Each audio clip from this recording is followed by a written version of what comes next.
Because she didn't know how else to calm her nerves on Monday, Carmen Paz Villas did what she does best. She went to work, cleaning rooms at the hotel. On her day off.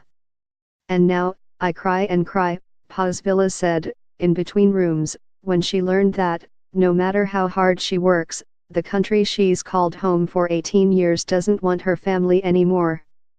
Everybody with TPS, all we can do is cry now. Welcome to the limited edition 2018 version of the American Dream.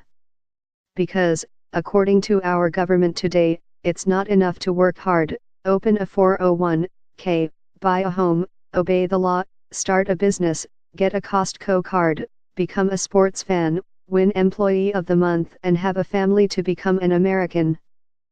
On Monday, the Department of Homeland Security announced the end to temporary protected status for 200,000 immigrants from El Salvador, who have until September 9, 2019, to find a way to obtain a green card or leave the United States.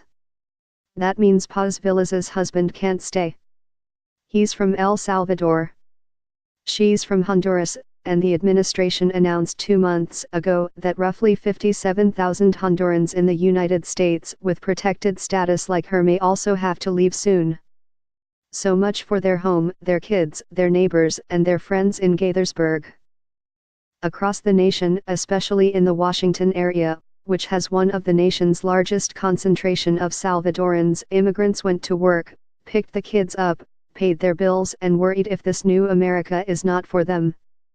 This is devastating for them, yes, said Lindolfo Carballo, 55, who came to the United States from El Salvador 27 years ago, escaping a civil war hellscape that meant seeing 5 or 6 dead people in the streets every day. But what about America? The country will hurt, too. These people own homes. They have jobs, they help build this country. They aren't going to be the only ones hurt. The folks I talked to, workers and business owners with temporary protected status, TPS, are quietly despairing. Because staying quiet, staying out of trouble, is what gave them legal status year after year. We will lose practically everything, Salvadorans devastated by TPS decision. Why don't they just become legal? People angry about illegal immigration always ask. Because Grandpa Giuseppe did it legally. Uncle Seamus did it legally. Yes, but in those days, immigration was much, much easier. Today, the backlogged immigration system makes applying for political asylum or other forms of permanent legal status far more difficult. Obtaining citizenship can be impossible.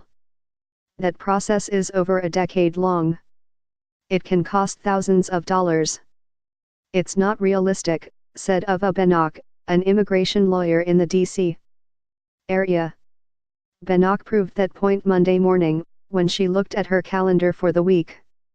I'm going to the asylum office this week for a client who applied for asylum, let's see, July 8, 2014, she said. The interview on her asylum application was finally scheduled this week. And during those years of waiting, the immigrant can be sent back at any moment, at the whim of an unforgiving immigration official or judge. They can always initiate removal, she said.